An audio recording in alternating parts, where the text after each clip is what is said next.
करें स्टार्ट।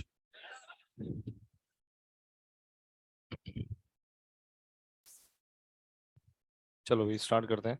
लो कहाँ तक हुआ था? ट्रांजिस्टर कॉन्ट्रैक्शन बता दिया था। सेकंड सेकंड स्टार्ट करो। Lanthanide contraction. Lanthanide contraction.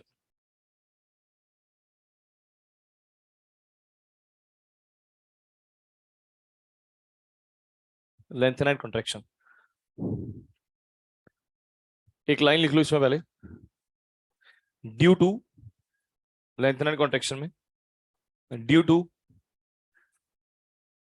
Poor shielding effect sigma, due to poor shielding effect sigma of due to poor shielding effect sigma of 4f electrons, due to poor shielding effect sigma of 4f electrons in lanthanides, due to poor shielding effect sigma of 4f electrons in lanthanides, comma, the size decreases with increase in Z effective. The size decreases with increase in Z effective.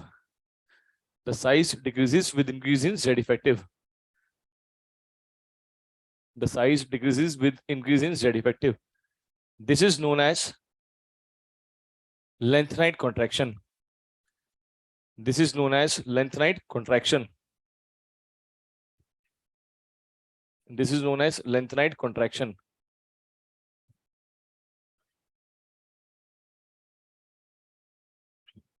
ठीक है, अब देखो सब इधर board पे एक बार। Lanthanide series मैंने आपके सामने मेंशन करी है, कुछ लिमिटेड एलिमेंट्स, हमें सीरीज पूरी लिखने की जरूरत नहीं है, जहां जहां काम पड़ेगा वहां वहां का मेंशन कर दिया है। सीरियम से स्टार्ट हो रहा है, लुटेशियम तक जा रहा है। सीरियम का एटॉमिक नंबर 58 है। कॉन्फिगरेशन बताओ। जीरन के बाद में क्या लिखोगे? 6s2 4f और 5d। से गुड लक याद है कुछ? से गुड लक में 5d की स्टेट क्या रहेगी? 1 और ये 1 यहाँ पे है ना, 6p0 होता है। यहाँ 6s2 होगा, 4f में तीनों चले जाएंगे, 5d में अब के बाद 0 हो जाएगा क्योंकि जीडी में आएगा और फिर एलयू में आएगा। बोलो सही है? यहाँ पे 6s2 4f कितना हो जाएगा? 4 हो जाएगा। 5d में कितना हो जाएगा? 0 हो जाएगा। बोलो ना। 54 प्लस 2 56 प्लस 4 60 हो गया क्या? अब यहां पर आओगे 6s2 4f7 5d में कितना? 0 याद है आपको? यहां तक आते आते 6s2 ये यहाँ पे 6s2 4f में 14 हो गया था और 5d में यहाँ पर 0 था, याद आ गया? ये कॉन्फ़िगरेशन यहाँ पर है। हम जानते हैं इधर से इधर मूव करने पर जेड इफेक्ट बढ़ेगा। जेड इफेक्ट बढ़ेगा तो साइज में क्या आएगी? कमी आएगी। तो साइज में कमी आएगी तो मैं साइज का ऑर्डर बना रहा हूँ। ये रहा साइज का ऑर्डर यहाँ पे, ठीक है? ये ऑर्डर में कमी आती चल रही है, लेकिन दो जगह में चेंज कर रहा हूँ। एक तो मैंने चेंज किया यहाँ पर, इस जगह पर इसको उल्टा कर दिया, और एक मैंने यहाँ EU की यहाँ भी चेंज किया, लाइक दिस। अब इसका कारण आप खुद समझ जाओगे कि मां मेटलिक रेडियस में ऑर्डर में चेंज क्यों आ रहा है, क्योंकि EU यहाँ उल्टा हो गया ना। तो यहाँ 4f7 दिख रहा है आपको? क्या ये हाफ फील्ड स्टेबल है? हाफ फील्ड स्टेबल है तो यहाँ मेटलिक बॉन्डिंग की स्ट्रेंथ ज्यादा होगी या कम होगी? हाँ, वीक मेटलिक बॉन्डिंग। अरे भाई हाफ फील्ड स्टेबल है तो ये पार्टिसिपेट करेंगे या नहीं करेंगे? नहीं करेंगे तो मेटलिक बॉन्डिंग स्ट्रॉन्गर हो जाएगी या वीकर हो जाएगी? वीकर हो जाएगी। तो कर्नल्स के बीच में इलेक्ट्रॉन्स रहे या नहीं रहे, तो अट्रैक्शन की मात्रा ज्यादा कि कम? अगर अट्रैक्शन कम हो गया तो दूर या पास? हाँ, और दूर हो जाने के कारण से रेडियस का क्या होगा? बढ़ जाएगी। इस रेडियस बढ़ गई। यहाँ पे YB में भी यही हुआ, क्योंकि यहाँ पर ये 7 था तो ये क्या है? ये हाफ फील्ड था तो ये क्या है? फुल्ली फील्ड स्टेबल है, इसलिए यहाँ पर भी थोड़ी बहुत रेडियस बढ़ जाती है, आगे पीछे वाले एलिमेंट से बड़ी हो जाती है।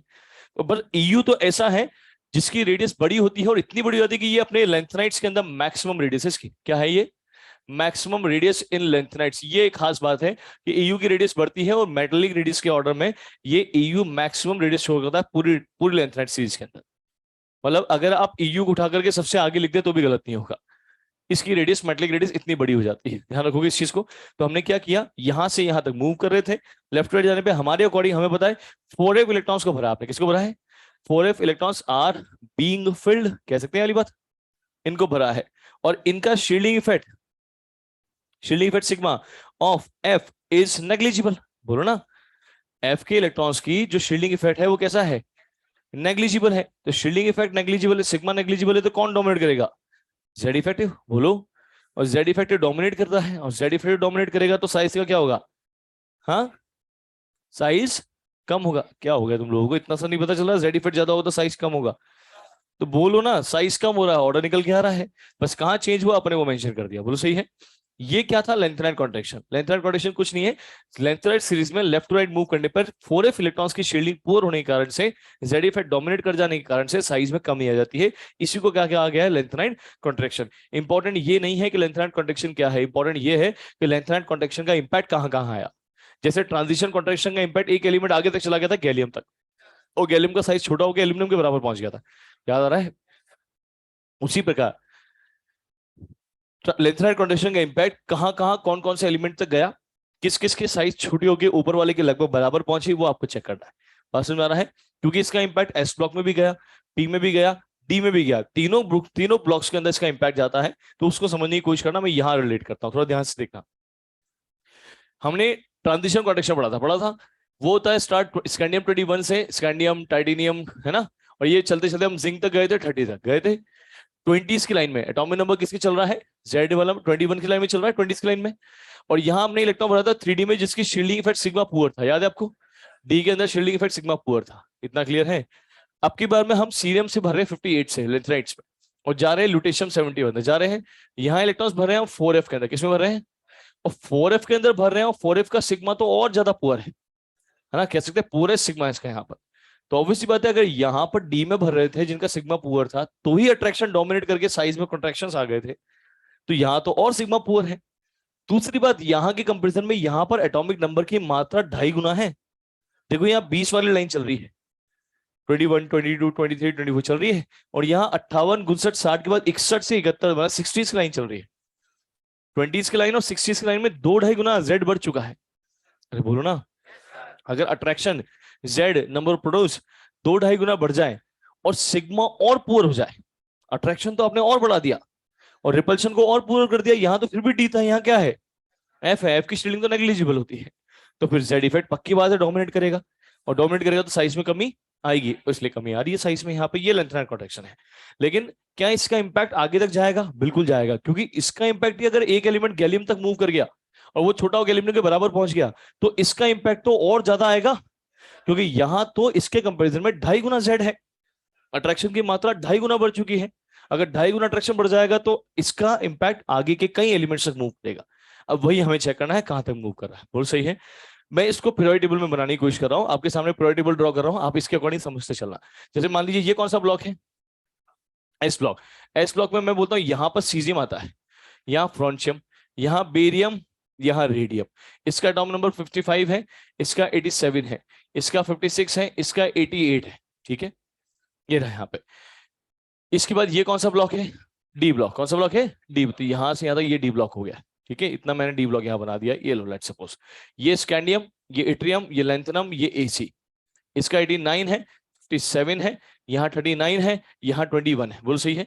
ये कौन सा ग्रुप है? थर्ड या थर्ड बी, बोलो सही है? यहां से ग्रुप चालू होगा फोर्थ और जाएगा कहां तक? 12वें तक, बोलो ना। टाइटेनियम से ये स्कैंडियम, टाइटेनियम, विनेडियम क्रोम में मूव करता जाएगा और कहां तक जाएगा? जिंक 30 तक जाएगा। ऐसे यहां पर आएगा जिरकोनियम, इस जगह पर ये 22 है, ये 40 हो जाएगा, और इसके नीचे हॉफनियम आ जाएगा, यहाँ पे 72 आएगा, और ये मूव करके जाएगा कैडमियम तक, बोलो, और ये मूव करके जाएगा यहाँ पर 80 मरकरी तक जाएगा, है ना। ये रहा यहाँ पे ये सीरीज जो है, ये वाली जो स्कैंडियम वाली सीरीज है, ये कौन सी सीरीज है? 3D। कौन सी सीरीज है? 3D series. ये 4D सीरीज, और ये 5D सीरीज, और ये वाली 6D सीरीज होगी नीचे वाली, हमारे काम की नहीं है हालांकि, पर 6D सीरीज होगी, बोलो सही है? अब ये तो हो गया डी ब्लॉक वाला पार्ट। ये कौन सा ब्लॉक है? P block. पी ब्लॉक में ये कौन सी फैमिली? Boron family. तो बोरोन, एल्यूमिनियम यहाँ आएगा, गैलियम यहाँ आएगा, इंडियम यहाँ आएगा, थैलियम। एटॉमिक नंबर थैलियम का होता है 81, इसका होता है 49, होगा? बस एक एक बढ़ा दो यहाँ से आप, है ना। इसके बाद में यहाँ कहीं आता है एसएन, यहाँ कहीं आता है पीबी, इसका एटॉमिक नंबर 82, इसका एटॉमिक नंबर 50, है ना। इसके बाद में आता है ना ये बोरोन, कार्बन, सिलिकॉन, जर्मेनियम, एसएनपीबी, और यहाँ आएगा एनपीएस, एसबी और बीआई। ये रहा यहाँ पे, इसका एटॉमिक नंबर 83 है, इसका 51 है। इसके बाद में यहाँ कहीं आएगा ओ एस एसई टीई और पीओ, बोलो 84 हो गया, ये 52 हो गया। ऐसे यहाँ कोई आएगा, यहाँ पे कौन आएगा? आयोडीन और एस्टिटीन आएगा, है ना। ऐसे यहाँ पर इनर्ट गैसेस लास्ट में आएंगी, इनर्ट गैसेस यहाँ पे लास्ट में कौन कौन सी आएंगी बताओ? जिनन और रेडॉन, ऐसा कुछ होगा, ये हमने मेंशन कर दिया यहाँ पे, ठीक है। अब नीचे कौन सा ब्लॉक आता है इस जगह पर? F block. एफ ब्लॉक के अंदर ये पूरा एफ ब्लॉक है, जिसमें ये लेंथेनाइट्स होते हैं, जो स्टार्ट होता है सीरियम 58 से, बोलो ना, और ये जाएगा लुटेशियम 71 तक, जाएगा लुटेशियम 71 तक, है ना। अब आ जाओ, पूरी टेबल ड्रॉ हो चुकी है ऑलमोस्ट। मुझे इसके अंदर अब ये पता करना है कि कहाँ कहाँ इसका इंपैक्ट जा रहा है और कैसे कैसे जा रहा है। तो मैं बोलता हूँ इन सभी में यहां से लेके यहां तक आपने इलेक्ट्रॉन्स को भरा है 4f के। किसके भरा है? जिनकी शील्डिंग पुअर थी। पुअर थी तो साइज में कमी आती चली गई, है ना, और लास्ट में कम होता चला गया, बीच में एक आध का बढ़ गया वगैरह वगैरह। ठीक है, पर नेट इंपैक्ट तो कम होने का ही है। ठीक है, इंपैक्ट यहां रुकेगा क्या? नहीं, 71 के आगे भी जाएगा। क्यों जाएगा? क्योंकि उसका इंपैक्ट ही गैलियम में आया था, तो इसका इंपैक्ट तो आगे जाना ही है। इसलिए भी जाएगा क्योंकि 71 के बाद में 72 यहां आता है, कौन से ब्लॉक में? और डी ब्लॉक, मतलब अब आप डी भर रहे हो ना भाई। एफ भरने के बाद में क्या भरते हो? 6s, 4f, 5d और 6p, यही तो है। तो 6s2 4f 14 यहां तक हो गया। अब क्या भरने में स्टार्ट होगा? तो डी में लास्ट इलेक्ट्रॉन जाने लगेंगे तो ब्लॉक क्या होने लगेगा? डी। तो अब 72 से डी जाने लगेंगे इलेक्ट्रॉन। बोलो, इनका ब्लॉक डी होने वाला है ना। यहां यहां यहां यहां डी भर रहे हो। एफ से गए जिसकी शील्डिंग पुअर थी, गए तो भी डी में गए जिसकी शील्डिंग भी। एटॉमिक नंबर तो एक से बढ़ता ही जा रहा है, मतलब जेड इफेक्ट तो बढ़ता ही जा रहा है, और शील्डिंग पुअर में पुअर ही होती जा रही है। ऑब्वियसली बात है, जेड इफेक्ट डोमिनेट करेगा। डोमिनेट करेगा तो साइज में कमी आएगी।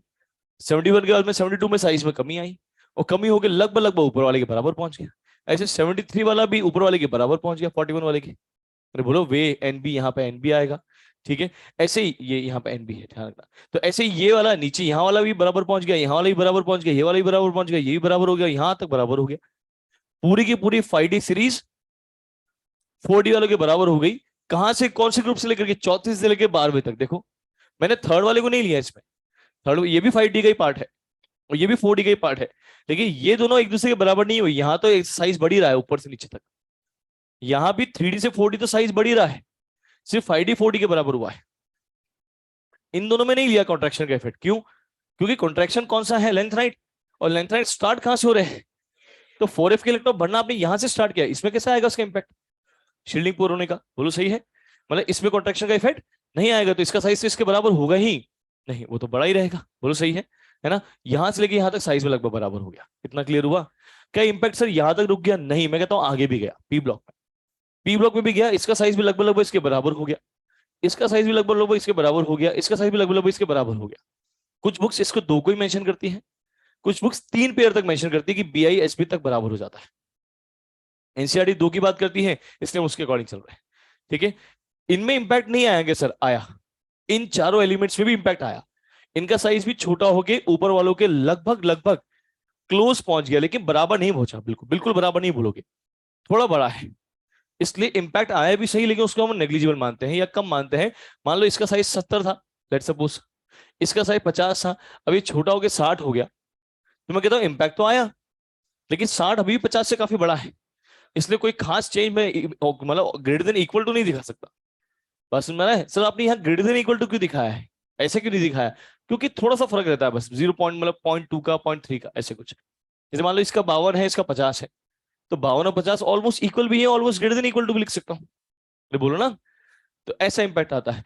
बात यह है कि ये कहां कहां तक गया इंपैक्ट? यहां तक आया, यहां तक भी बोल सकते हो। आगे क्यों नहीं गया? ये सारा नाटक बराबर होने का क्यों हो रहा है? क्योंकि शील्डिंग पुअर थी एफओडी की।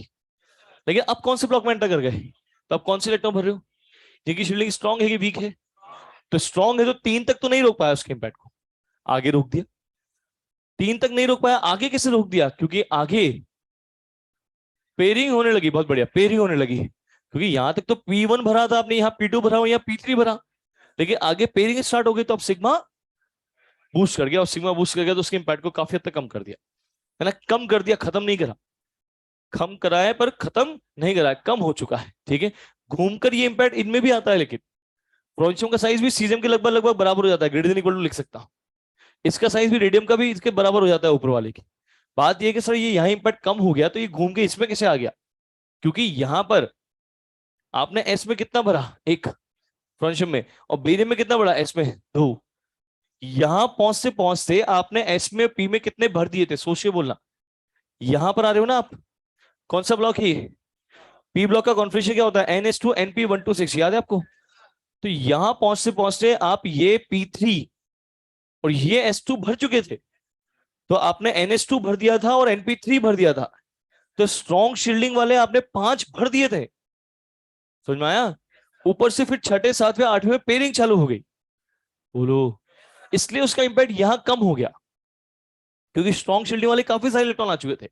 लेकिन क्या इस पीरियड में आपने इतने सारे भरे? नहीं, एस में एक ही तो भरा फ्रॉन्शियम में, और रेडियम में एस में कितने आए?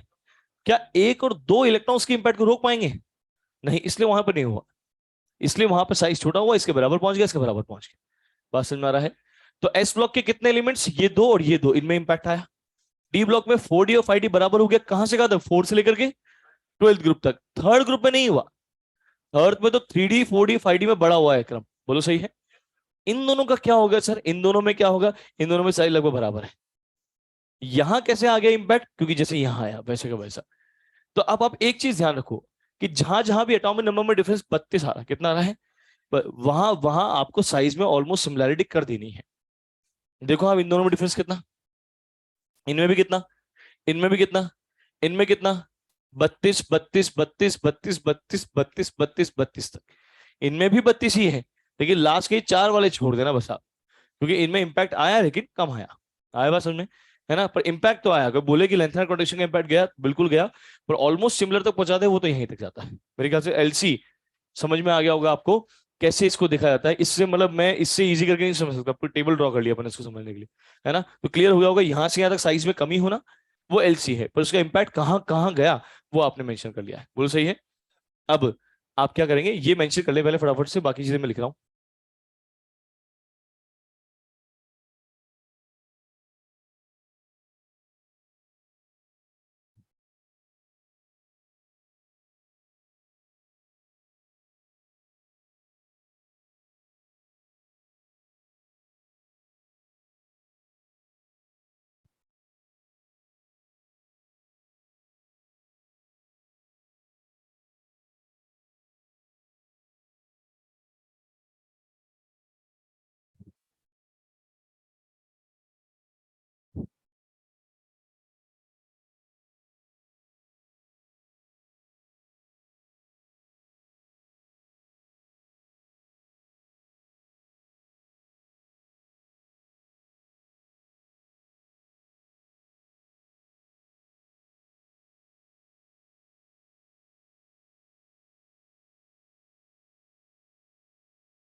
उसके बाद ये मेंशन करना है ना।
ये हो गया।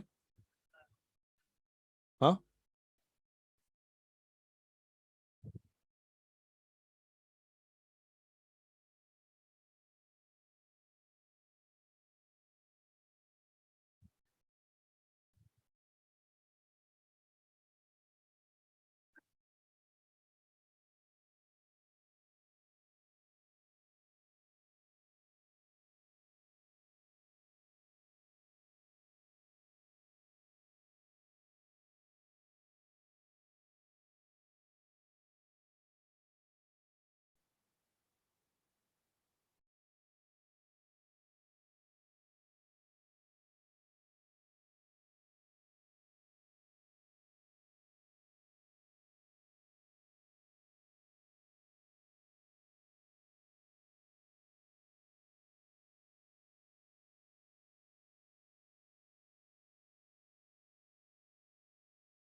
हाँ लिख सकते हो अगर हो गया हो तो। वो हो गया क्या उधर का सबका?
हो गया क्या?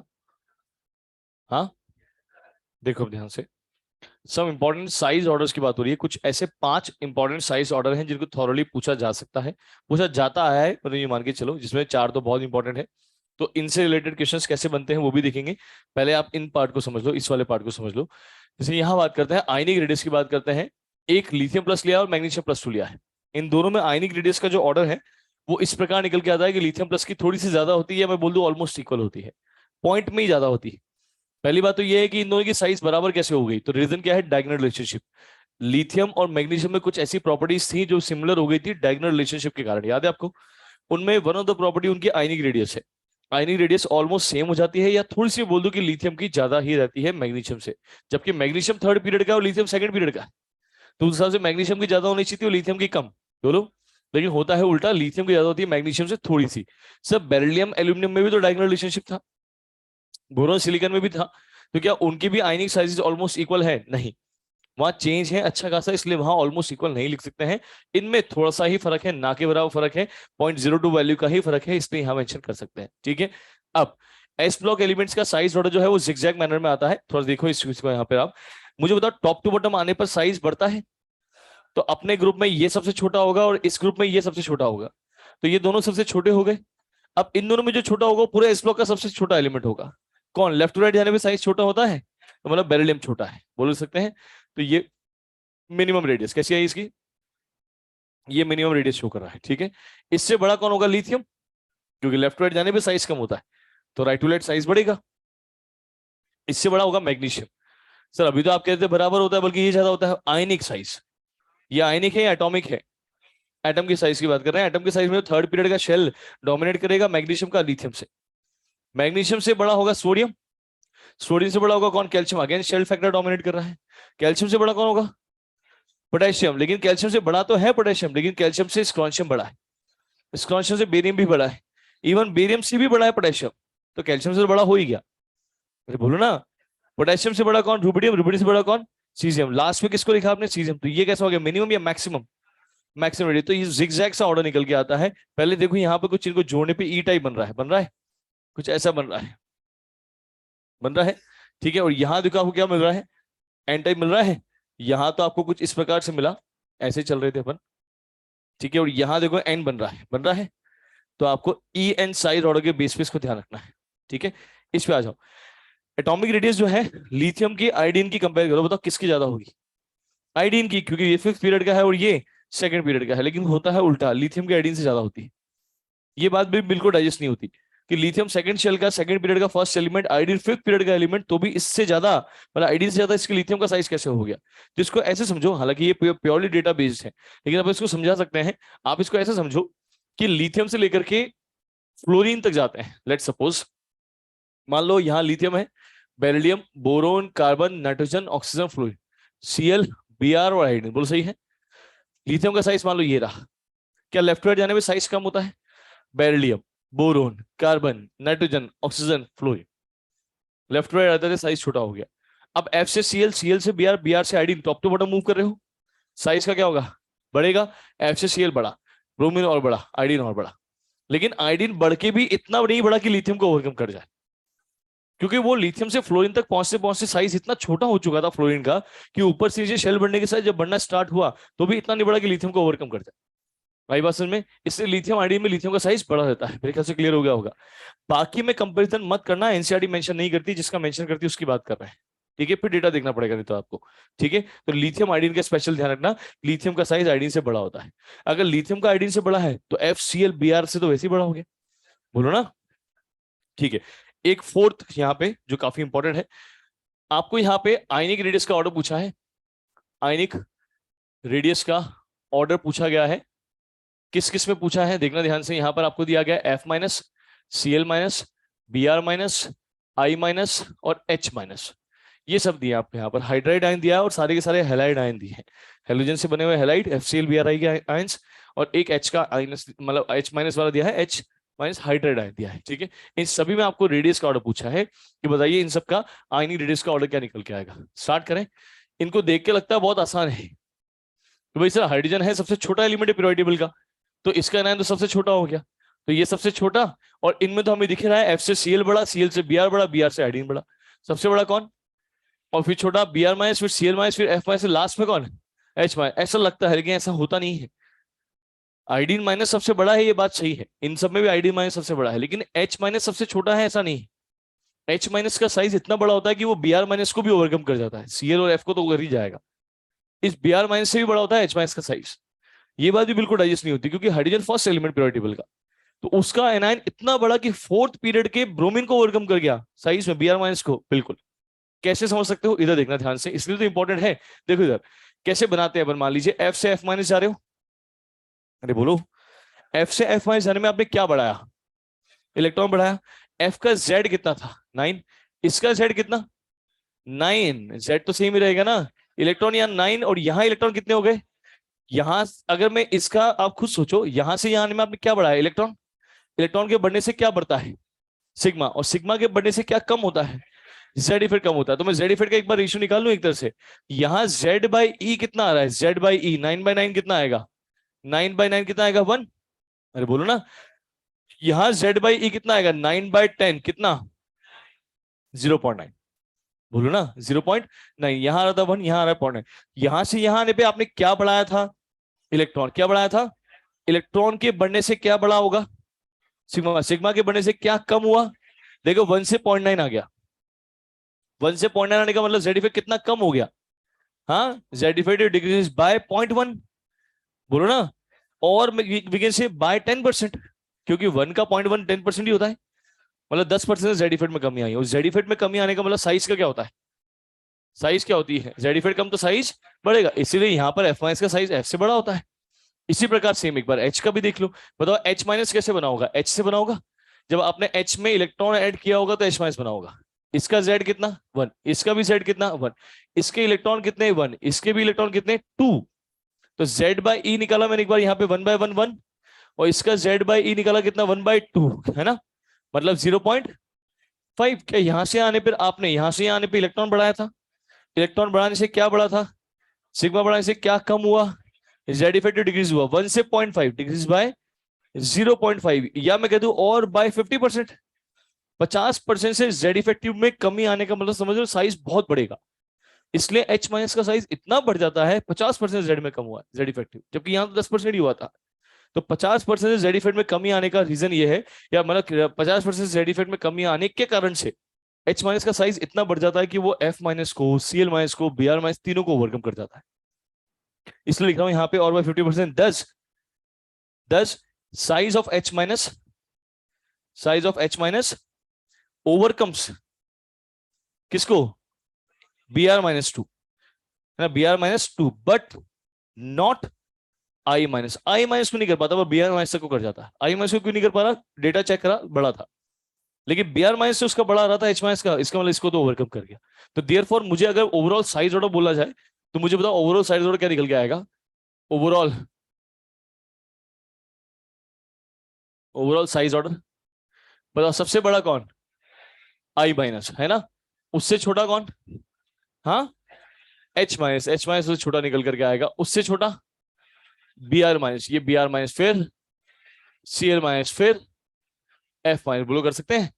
ये ऑर्डर निकल के आया है, जिसमें आप देखो एक बार एक क्वेश्चन और पूछा गया था, पीरियोडिक टेबल का सबसे छोटा एनायन कौन सा है, उसमें एक ऑप्शन H- भी था।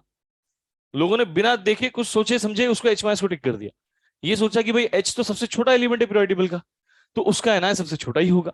जबकि ऐसा नहीं है, H- का साइज तो Br- से ही बड़ा है। सबसे छोटा एनायन H- के बजाय कौन होता है, F है। तो ध्यान रखना ये है smallest anion of periodic table, smallest anion of periodic table ये है F-, नॉट H-। इस बात को ध्यान रखना, F- is the smallest anion of periodic table. अब एक ये पॉइंट था, एक और पॉइंट लिया मैंने यहां पर, ऑर्डर निकल के आ गया, एक पॉइंट और लिया। हम ले रहे हैं यहां पर आयनिक रेडियस का order, ionic radius order for trivalent lanthanide ions, trivalent lanthanide ions. Lanthanide ions का ट्राइवेलेंट नेचर का मतलब यह है, मैं सभी में +3 स्टेट लगा रहा हूं, क्या लगा रहा हूं, तो सीरियम +3, Pr+3, Nd+3, और ये मूव करते करते लास्ट में जा रहा हूं ल्यूटेशियम +3 तक जा रहा हूं। मैं कहता हूं 58 से स्टार्ट हुए, 59, 60, और ये मूव करते करते कहां आ गए, 71 तक आ गए। यहां से यहां जा रहे हो, बताओ जेड बढ़ रहा है क्या, हाँ, तो as Z increases Z effective increases, और जेड इफेक्टिव इंक्रीज होगा तो साइज का क्या होगा, डिक्रीज होगा। साइज डिक्रीज होती भी है यहाँ पे, और कैसी होती है, कंटिन्यूसली, कैसी होती है, कंटिन्यूसली होती है। ये अलग से क्यों लिखवा रहा हूं, क्योंकि इसके जब अपने एटॉमिक साइज का ऑर्डर लिखे थे तो मैंने बीच में EU को बड़ा कर दिया था, YB को बड़ा कर दिया था, लेकिन एटॉमिक साइज के अंदर था वो चेंज। इनके अगर आपको आयनिक साइज पूछी जाए तो उसमें कोई अपवाद नहीं है, वो लेफ्ट टू राइट जाने पे जेड बढ़ने के साथ साथ लगातार कमी होगा। बात समझ में आ रहा है। तो इस ऑर्डर में कभी भी गलती मत करना, ये डिक्रीजिंग ऑर्डर ही आएगा, ठीक है। ये मेंशन करो आप पांचों पॉइंट्स।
हो गए?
चलो ठीक है, देखो इधर इन सभी में आपको ये बताना है साइज का ऑर्डर प्लेस करना है, मतलब इनडायरेक्टली आपको अपने रेडियस पढ़ रहे हैं तो साइज का ऑर्डर, रेडियस का ऑर्डर प्लेस करना है।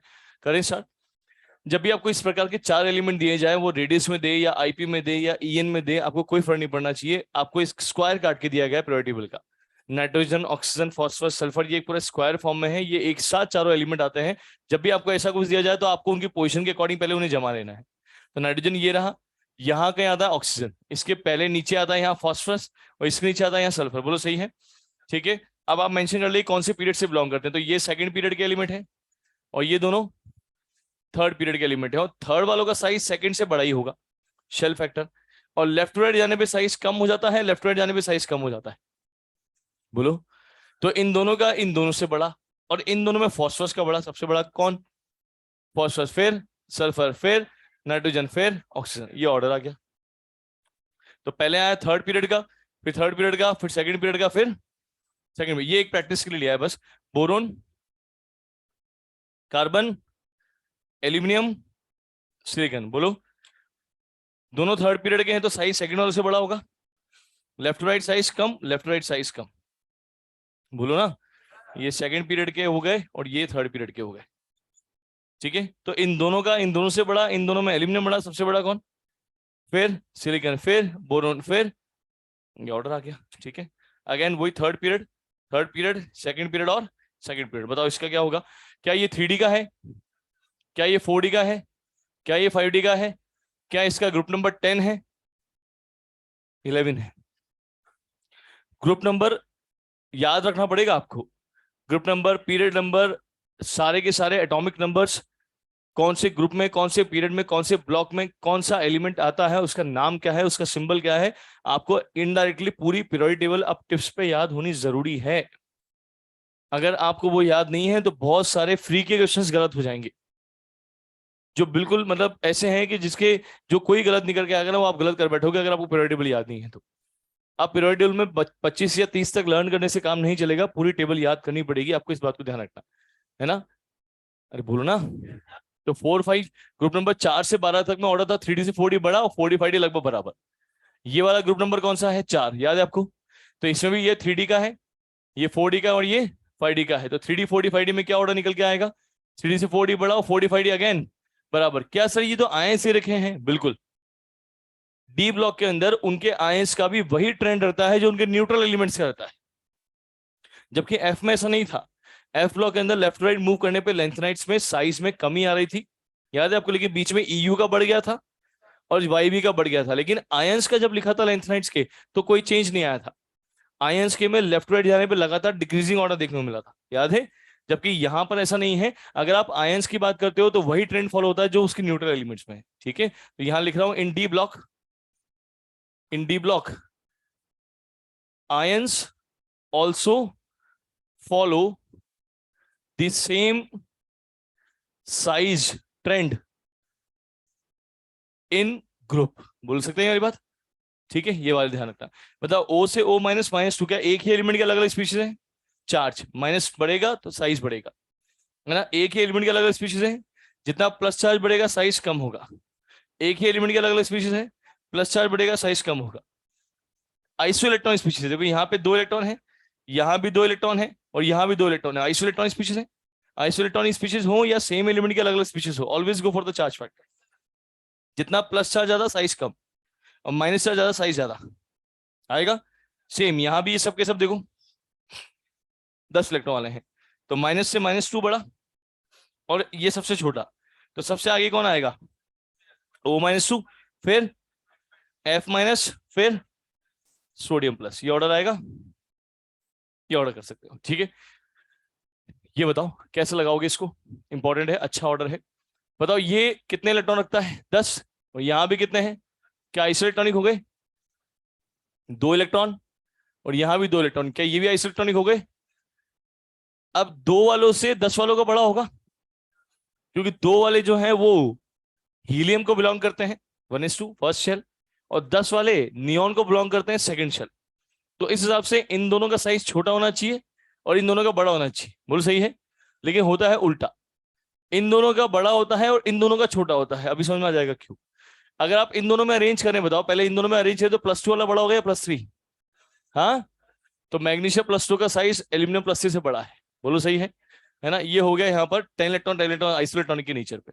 और मुझे पता है मैग्नीशियम +2 से साइज बड़ा होता है लिथियम प्लस का, अभी थोड़ी देर पहले देखा था डायगोनल रिलेशनशिप, याद है, डायगोनल रिलेशनशिप के कारण से, बोलो।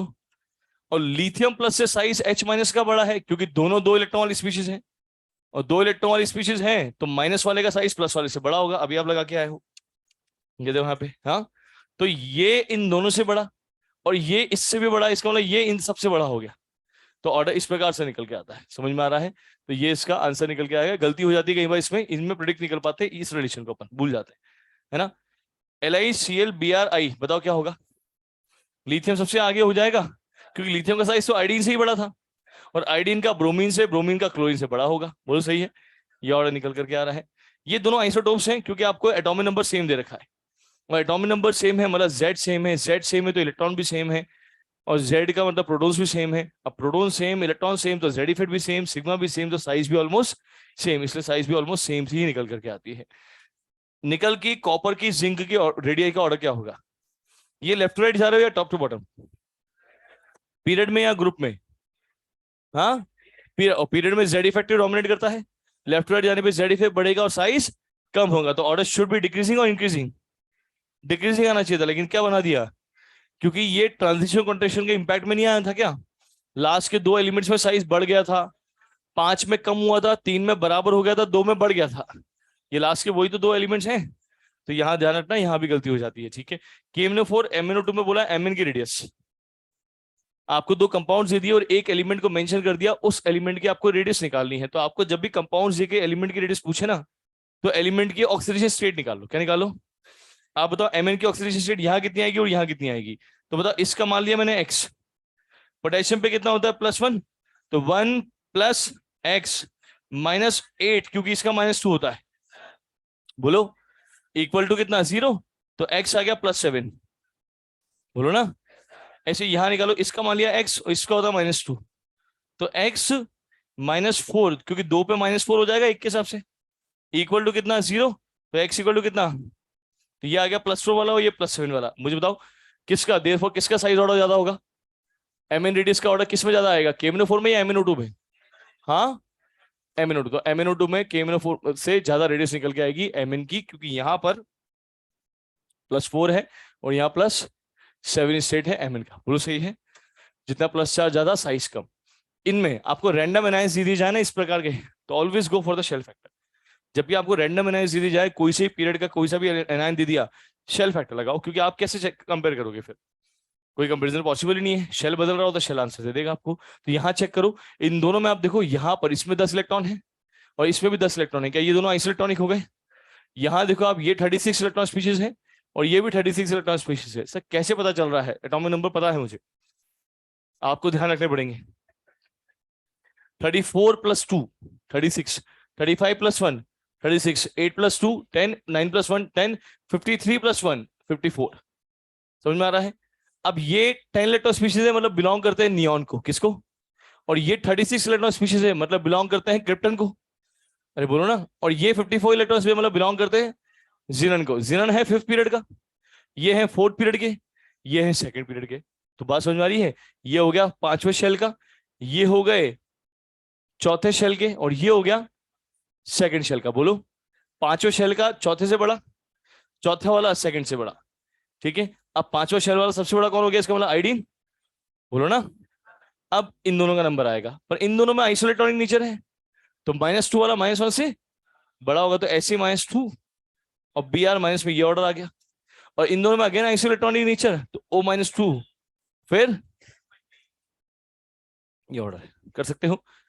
इसमें बताओ, बोरोन से एल्यूमिनियम बढ़ेगा, एल्यूमिनियम गैलियम में ये था TC इफेक्ट, किसका इफेक्ट था ये, ट्रांजिशन कॉन्ट्रैक्शन का इफेक्ट था। गैलियम से इंडियम फिर बढ़ेगा, और इंडियम थैलियम में फिर से ये ऑर्डर था, याद है आपको, LC इफेक्ट। इसका ओवरऑल ऑर्डर नहीं पूछता है, तो वो मैं नहीं लिख रहा हूं।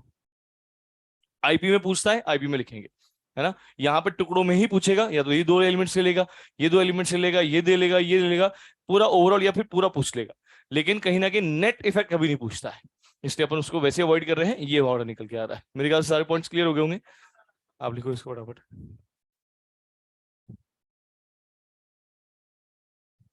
आइसोटोप्स में 17 है ना एटॉमिक नंबर, दोनों में प्रोटॉन सेम है, इलेक्ट्रॉन्स भी सेम है, जेड सेम हो गया, तो क्या है, जेड इफेक्ट सेम हो गया, इलेक्ट्रॉन सेम हो गया तो सिग्मा सेम हो गया। तो सब कुछ सेम है जो साइज को अफेक्ट करते हैं, जेड इफेक्ट सिग्मा, साइज कैसे अफेक्ट होगा, साइज भी ऑलमोस्ट सेम रहेगा।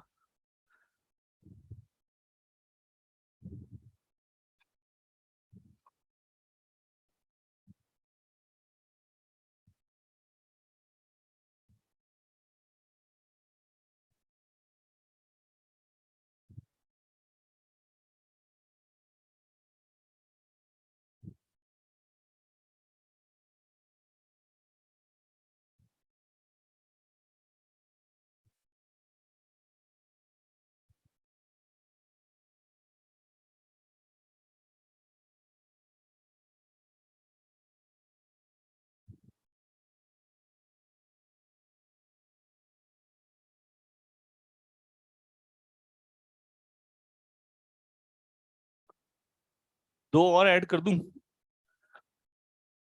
17 नंबर पे आपको बोला गया स्कैंडियम, इट्रियम, लैंथनम और एसी, इनमें बोला गया, बताओ ऑर्डर क्या निकल के आएगा। ये 3D का है, ये 4D का है, ये 5D का है और ये 6D का है, याद है। और ये ग्रुप नंबर कौन सा है, थर्ड। तो इसमें 3D से 4D, 4D से 5D बढ़ता था और इन दोनों में बराबर था, याद है आपको, बोलो ना। एक मोस्ट इंपॉर्टेंट है ये वाला, देखना, P-3, Cl-, argon, sulphur, potassium+, calcium+, तो आपको ये दिया गया है। इन सब में बोला गया ऑर्डर बताओ। तो बताओ इन सभी के अंदर अगर इलेक्ट्रॉन चेक करोगे तो 18 इलेक्ट्रॉन है। तो क्या ये सभी आइसोइलेक्ट्रॉनिक हो गए, आइसोइलेक्ट्रॉनिक हो गए तो चार्ज फैक्टर डोमिनेट करेगा।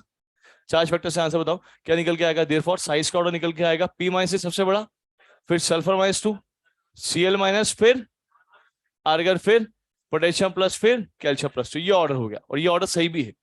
लेकिन मैं एक ऑर्डर और बता रहा हूं यहाँ पे एंड करके, साइज का ऑर्डर, जिसमें मैंने आर्गन को सबसे आगे कर दिया, बाकी मैंने सेम रख दिया, P-2, sorry P-3, सल्फर-2, Cl-, potassium+ और कैल्शियम+2। ठीक है, ये ऑर्डर यहाँ पर आ गया। मैंने ये ऑर्डर क्यों लिखा है, क्योंकि मैंने आर्गन के अंदर वॉन्डरवॉल कंसिडर किया है ना। वॉन्डरवॉल रेडियस मुझे पता कैसी होती है, मैक्सिमम होती है। तो अगर आपको ये ऑर्डर मिलता है तो ये ऑर्डर मोर करेक्ट ऑर्डर है, ध्यान रखना, ये वाला ऑर्डर मोर करेक्ट ऑर्डर है। अगर दोनों में से आपको ये ऑप्शन मिलता है तो ये टिक करेंगे। एक भी ऑप्शन में आपको आर्गन को, इनर्ट गैस को आगे आगे नहीं किया हुआ है, हर एक ऑप्शन में बीच में ही है, तो फिर आपको ऊपर वाला सर्च करना है। पर एक भी ऑप्शन में आर्गन इनर्ट गैस आगे आगे आ जाए तो फिर इसको टिक कर देना, बशर्ते देख लेना पीछे वाले भी सही होनी चाहिए। तुम आर्गन को देख के टिक करके आ जाओ, आपने कहा था इनर्ट गैस आगे, ये भी देख लेना, है ना। तो ये वाला मोर कट जाएगा ऑप्शन। ठीक है, जल्दी लिखो।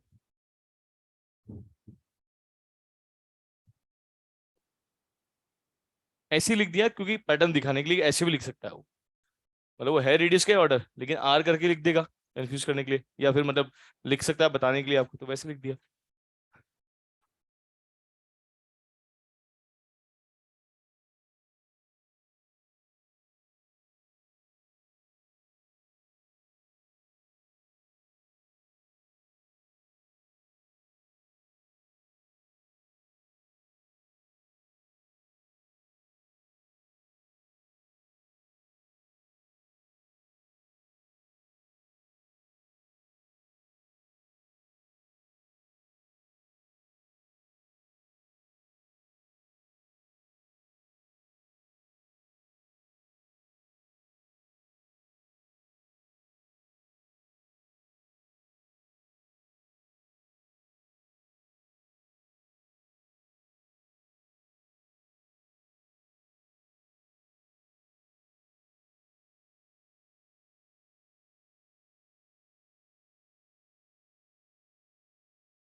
हो गया।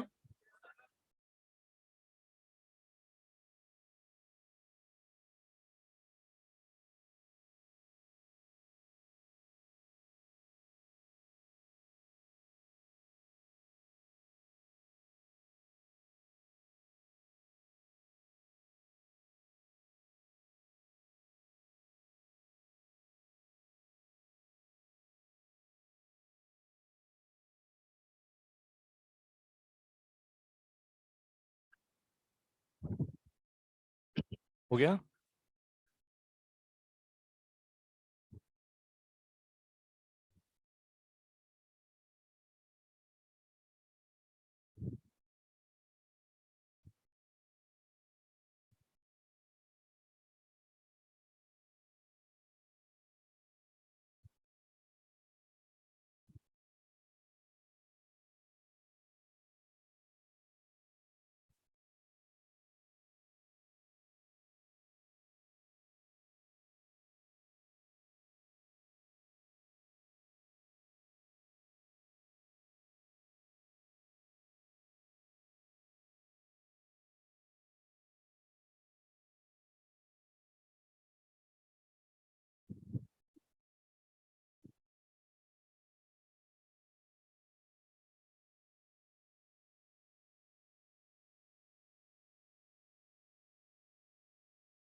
हाँ,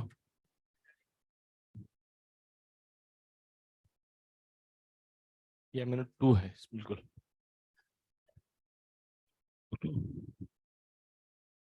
ये मेटालिक रेडियस नहीं है, एम एन की रेडियस ध्यान।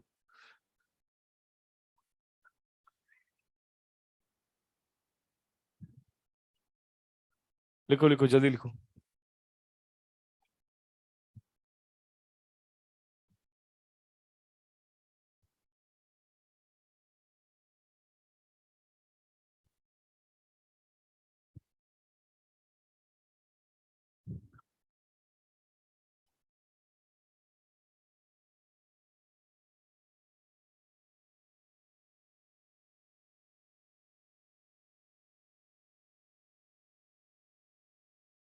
अरे बातें नहीं करो।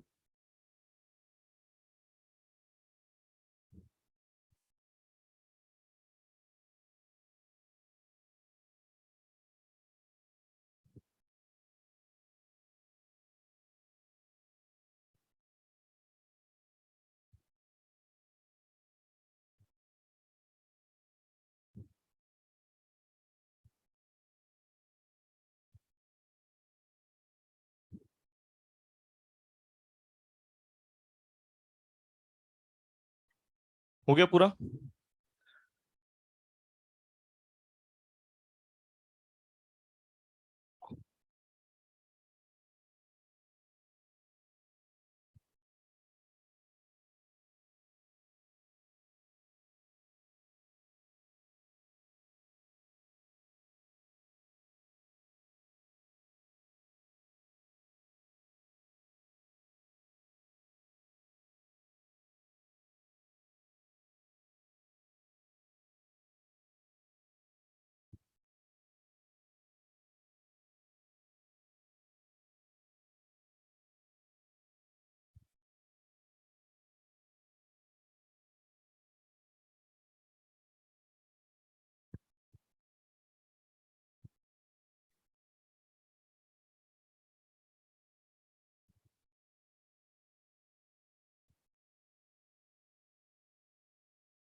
नहीं नहीं, अगर ऑप्शन में है सेकंड वाला तो वही मोर करेक्ट है ही नहीं ऑप्शन में अगर, तो फिर वो जो ऊपर वाला लिखा है वही सही रहेगा।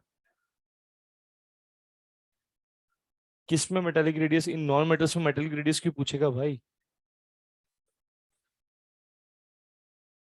आयंस देकर के आयनिक रेडियस ही पूछेगा ना। आयंस में कोवेलेंट और ये सब कैसे पूछेगा? वो तो न्यूट्रल की प्रॉपर्टीज है ना।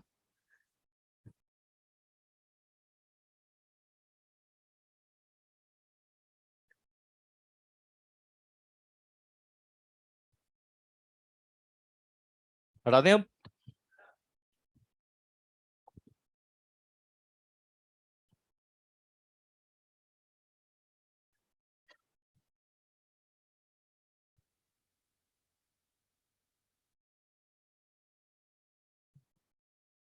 डाल दो हेडिंग, आयनाइजेशन पोटेंशियल और एनर्जी और एंथैल्पी। ये थर्ड टॉपिक है पीरियोडिसिटी का, है ना। पीरियोडिसिटी में 5 टॉपिक लिखे थे, रेडियस वाला पार्ट था, स्क्रीनिंग इफेक्ट, जेड इफेक्ट वाला पार्ट था, दोनों हो गया। अब ये इसके बाद में थर्ड टॉपिक आ रहा है, आयनाइजेशन पोटेंशियल और एनर्जी और एंथैल्पी।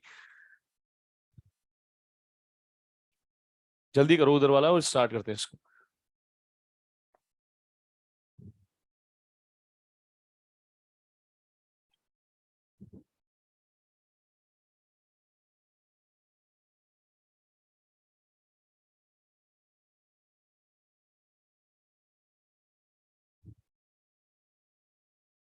बस करो, लास्ट के 2 लाइंस, अब तुम बातें बंद करो, बस बस करो। देखो उधर, हो गया, लिख लिया उधर का। देखो उधर, आयनेशन पोटेंशियल, एनर्जी और एंथैल्पी। एक लाइन लिख लो चलो पहले, फिर उसके बाद ही स्टार्ट करेंगे इसको। एक लाइन लिख लो इसमें, the minimum amount of energy required, the minimum amount of energy required, the minimum amount of energy required to remove, the minimum amount of energy required to remove the most loosely bounded electron, the minimum amount of energy required to remove the most loosely bounded electron from an outermost shell, from an outermost shell, from an outermost shell of an, an वाला n ही है ना, of an isolated, from an outermost shell of an isolated neutral gaseous atom, from an outermost shell of an isolated neutral gaseous atom, of an isolated neutral gaseous atom is known as ionization, is known as ionization energy or potential, is known as ionization energy or potential, is known as ionization energy or potential. लिखा, it is always an endothermic process, it is always an endothermic process, it is always an endothermic process.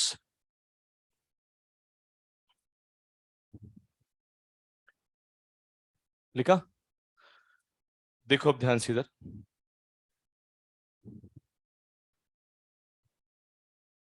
अब इसका introduction ले लो। आप यहाँ पे होता क्या है देखना ध्यान से।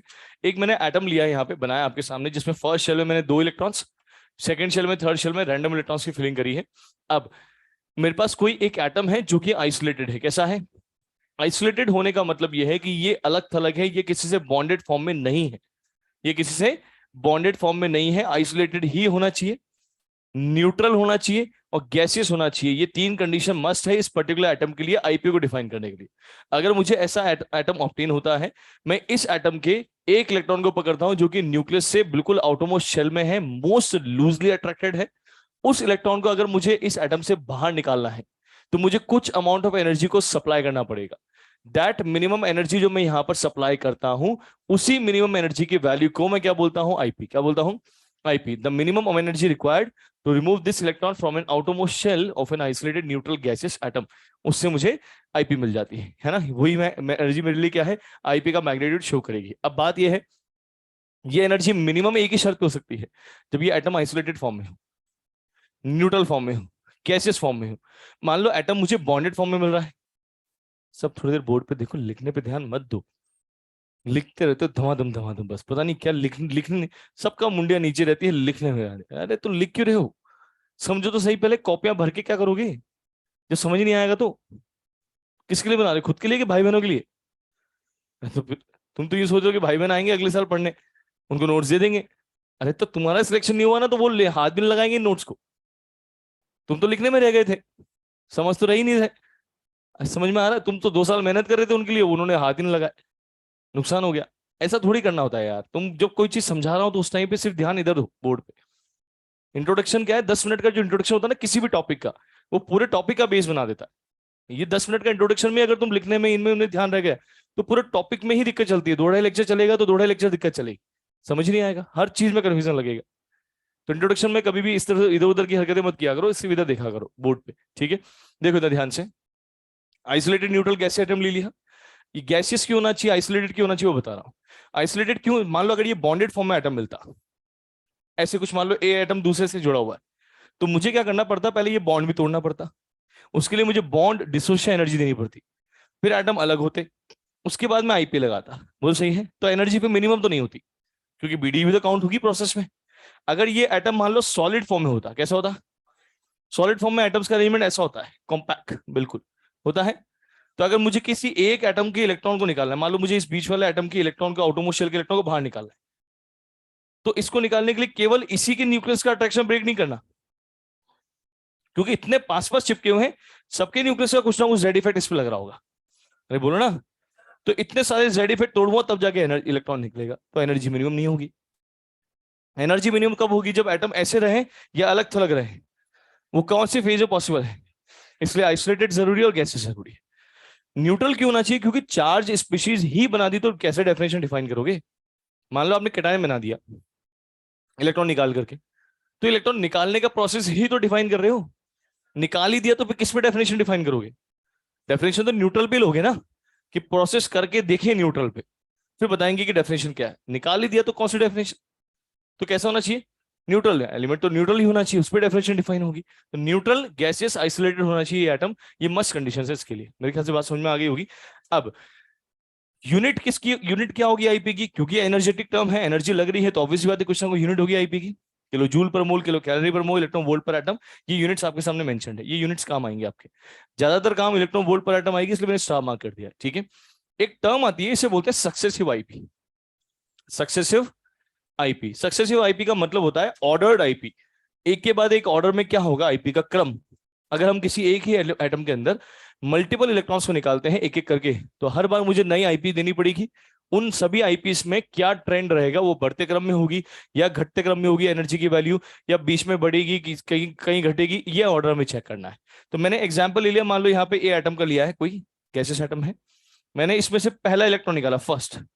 फर्स्ट इलेक्ट्रॉन निकालने के लिए दी जा रही एनर्जी को बोलते हैं आईपी1। क्या बोलते हैं, मैंने बना दिया ए प्लस, क्या बना दिया ए प्लस यहाँ पे। अब मैंने क्या करा, इसमें से एक इलेक्ट्रॉन और निकाला, सेकंड इलेक्ट्रॉन निकाल रहा हूं, तो इसको बोल रहा हूँ आईपी2। क्या बोल रहा हूँ, कुछ एनर्जी दी आईपी2 और मैंने इसको ए+2 में कन्वर्ट कर दिया, बोलो सही है।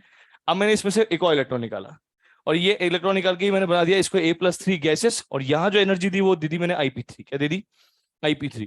मुझे चेक करना आईपी1, आईपी2, आईपी3, आईपी4, आईपी5, जो भी जितनी भी लगा रहे हो आप। एक बार ये भी क्वेश्चन पूछा था कि possible eyepiece of sodium for, possible eyepiece for sodium is number of possible eyepiece. तो जितने इलेक्ट्रॉन्स होते हैं उतने आईपीस लग सकती है। कितना एटॉमिक नंबर है सोडियम का, 11, तो 11 आईपी पॉसिबल है। ये मत सोचना सर कि कहां तक जा सकती है, जहां तक इलेक्ट्रॉन है वहां तक आप इलेक्ट्रॉन निकाल सकते हो, बस आपको एनर्जी देनी है। आई बात समझ में। अब इस आईपी1, आईपी2, आईपी3 में क्या रिलेशन निकल के आएगा, तो मैं यहां लिख रहा हूं इधर की साइड में, क्योंकि मुझे इधर कुछ लिखना है, आगे आप देख के लिखेंगे। तो यहां से यहां मूव कर रहे हैं, है ना। तो ए से ए+3 आने पे हमने क्या किया, हर बार इलेक्ट्रॉन निकाला, तो नंबर ऑफ इलेक्ट्रॉन्स क्या होते चले गए, कम। नंबर ऑफ इलेक्ट्रॉन्स कम होने का पता है क्या कम हो रहा है, सिग्मा। क्या कम हो रहा है, और सिग्मा कम होने से क्या बढ़ेगा, जेड इफेक्ट को अपन क्या नेट अट्रैक्शन बोलते हैं। तो अट्रैक्शन जो है वो बढ़ रहा है, बढ़ रहा है, और अट्रैक्शन बढ़ेगा तो हर बार इलेक्ट्रॉन निकालना मेरे लिए पहले से मुश्किल होता जाएगा या आसान।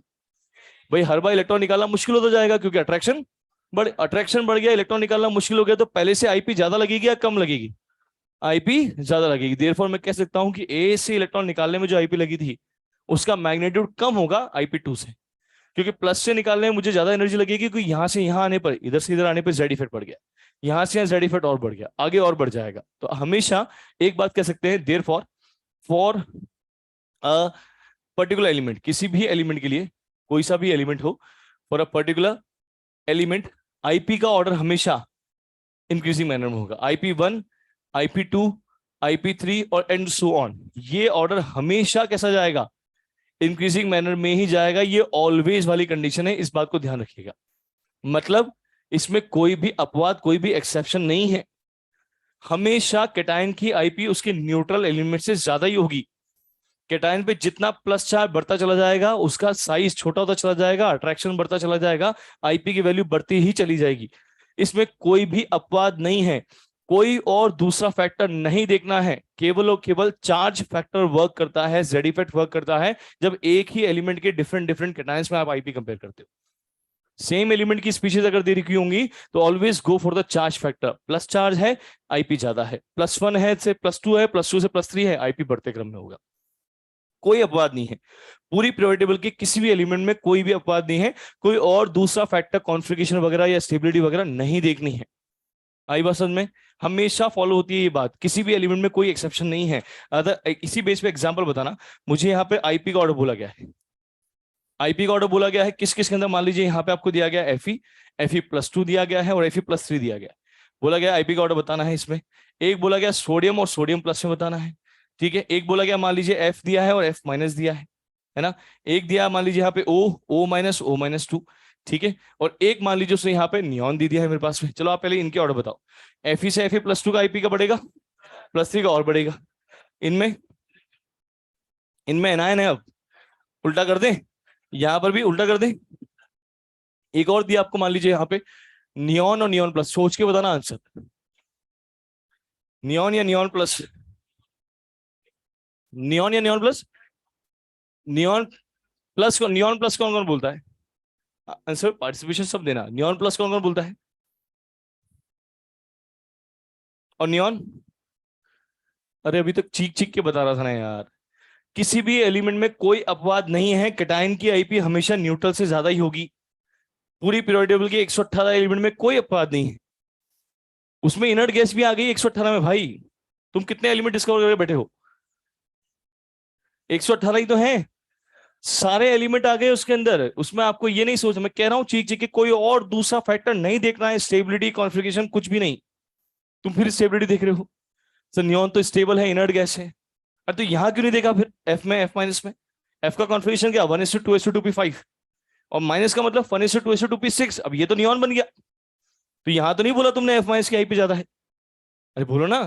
तो जब यहां नहीं देखा तो इसमें क्या स्पेशल ट्रीटमेंट दे रहे हो? नहीं, सेम एलिमेंट में always go for the charge factor. ये सारी बातें तो बोल रहा हूं अभी से, है ना। इसलिए हमेशा ध्यान रखना, जितना चार्ज बढ़ेगा प्लस में साइज छोटा होगा, आईपी बढ़ेगा। एलिमेंट कोई सा भी हो, कोई फर्क नहीं पड़ रहा है। आई बात समझ में, है ना। दूसरे से कंपेयर करोगे जब चेंज करोगे अपन, सेम एलिमेंट में हमेशा चार्ज फैक्टर और कुछ नहीं। बात समझ में आ रही है? एक क्वेश्चन बताओ, यहां पर एक क्वेश्चन दिया गया आपको, बोला गया है which of the following represents first IP. First IP को कौन सा रिप्रेजेंट करेगा? प्रोसेस दे रहे हैं आपको यहां पर। पहला प्रोसेस दिया उसने यहां पर, लेट सपोज सोडियम दिया है और सोडियम से सोडियम प्लस बनाया है, ठीक है। यहां पर ये रहा, एक ये प्रोसेस दिया उसने। सेकेंड प्रोसेस दिया उसने यहां पर मैग्नीशियम, मैग्नीशियम से उसने मैग्नीशियम +2 बनाया है, ठीक है। ये रहा एक प्रोसेस, ये है। तीसरा प्रोसेस दिया उसने यहां पर एल्यूमिनियम, या लेट सपोज उसने दिया है यहां पर Cl2, और उसने यहां पे ये निकाला है, ये ऐसा कुछ बताया है, ठीक है। चौथा ऑप्शन दिया उसने यहां पर एल्यूमिनियम, उससे एल्यूमिनियम प्लस बनाया है, ठीक है। मुझे बोला गया फर्स्ट आईपी को कौन रिप्रेजेंट कर रहा है, तो फर्स्ट आईपी को चलो फोर्थ, पर ये गलत क्यों है? सॉलिड दे दिया, सॉलिड में लगेगा या गैसेस में? गैस में। तो पहले आपको इसको सॉलिड से गैस में लाना पड़ेगा, और गैस में लाने के लिए आपको सब्लिमेशन एनर्जी देनी पड़ेगी, पता है। फिर उसके बाद में आईपी लगेगा। तो सब्लिमेशन एनर्जी फिर आईपी, मतलब ये दो एनर्जीज होगी, मिनिमम नहीं होगी। मतलब ये तो आंसर नहीं होगा। ये क्यों नहीं? यहाँ पे गैसियस ही है। ये कितने इलेक्ट्रॉन निकाल दिए? फर्स्ट आईपी नहीं है ये कौन सी आईपी है? ना ये सेकंड आईपी है, ना ये फर्स्ट आईपी है, ये 1+2 है। मतलब पहले यहां से बना होगा मैग्नीशियम प्लस, और फिर बना होगा +2। मतलब पहले IP1 लगा होगा और आईपी, तो this is not IP2, this is IP1 + IP2।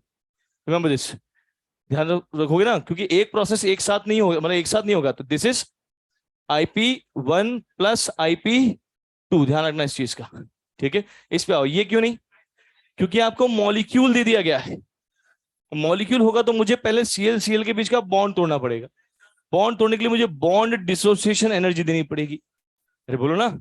उसके बाद ये एटम्स में कन्वर्ट होगा, फिर ये होगा। तो मतलब ये भी आईपी, फर्स्ट आईपी को रिप्रेजेंट नहीं कर रहा है। एक ही है जिसमें गैसियस एटम भी है, इलेक्ट्रॉन भी एक ही निकाला जा रहा है, आईपी रिप्रेजेंटेशन है। बोलो सही है ना। कौन कौन से फैक्टर्स हैं जो आईपी को अफेक्ट कर रहे हैं? फैक्टर्स अफेक्टिंग आईपी, पहला फैक्टर आ रहा है यहां पे एटॉमिक साइज। आप खुद बताओगे एटॉमिक साइज का ऑर्डर क्या निकल करके आएगा आईपी के लिए। एटॉमिक साइज बताओ, आईपी का रिलेशन एटॉमिक साइज से कैसा है, इनवर्स के डायरेक्ट। हाँ, इनवर्स रिलेशन है, तो साइज बढ़ेगा। तो लिथियम, सोडियम, पोटेशियम, रुबिडियम और सीजियम ये दिया है मुझे। ऊपर से नीचे आ रहे हैं, शेल बढ़ रहा है, क्या बढ़ रहा है, एन मतलब शेल है, बोलो। और ये बढ़ रहा है तो साइज बढ़ेगा, साइज बढ़ेगा तो अट्रैक्शन कम होगा, अट्रैक्शन कम होगा तो इलेक्ट्रॉन का रिमूवल जो है वो इजी हो जाएगा, मुश्किल। इलेक्ट्रॉन रिमूवल इजी हो जाएगा, इलेक्ट्रॉन निकलना आसान हो जाएगा, तो आईपी की वैल्यू कम होती चली जाएगी। तो ऑर्डर कैसे निकल के आएगा, डिक्रीजिंग। लिखो पहले यहां तक, ऐसे मुद्दे को लिखो।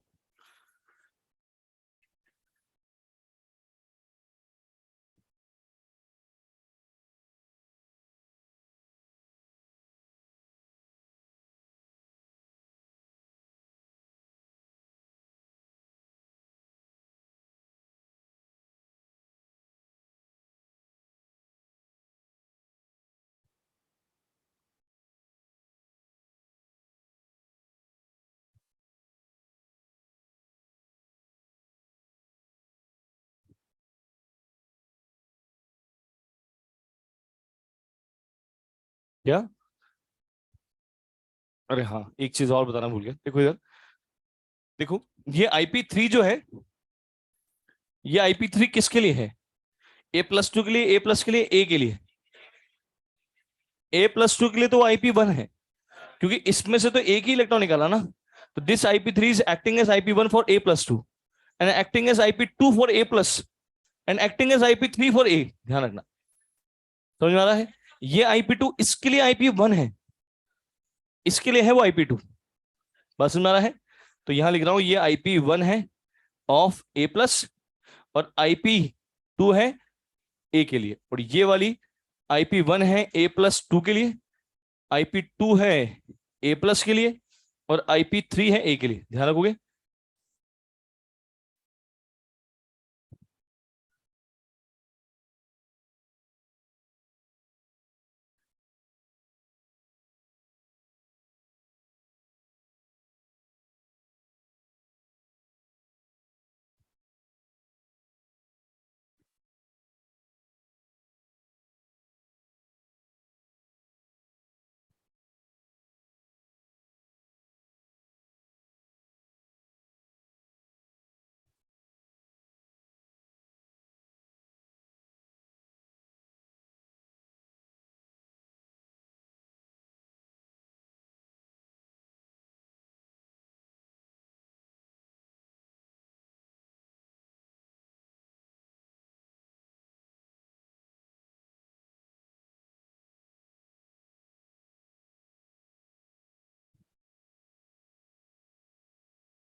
क्योंकि एनर्जी देनी पड़ रही है हर बार इलेक्ट्रॉन निकालने के लिए, स्टेबल है तो और ज्यादा देनी पड़ेगी। एफ से एफ माइनस हो रहा है, हाँ। एफ से एफ माइनस में इलेक्ट्रॉन ऐड कर रहे हो आप, निकाल थोड़ी रहे हो यार, वो तो ये हो गया ना।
Which of the following represents first IP?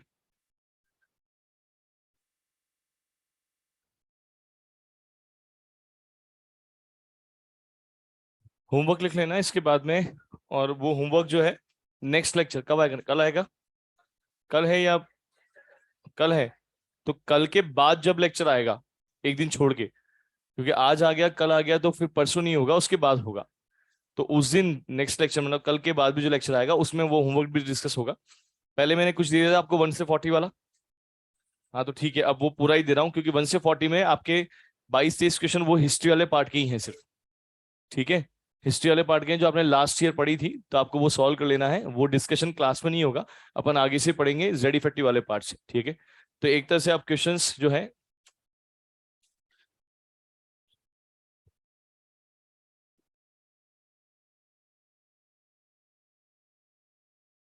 Homework exercise number 1 में, या पहले बिगनर बॉक्स लिख लो आप। बिगनर बॉक्स में 1, 2, 3, 3 तो बिगनर बॉक्स है। एक्सरसाइज नंबर 1 में क्वेश्चन नंबर 1 से 60 तक। ठीक है, एक्सरसाइज नंबर 2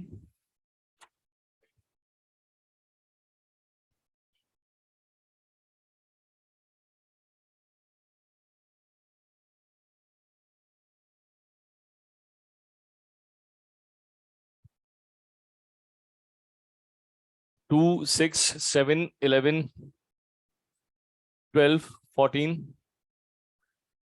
15, 16, 17,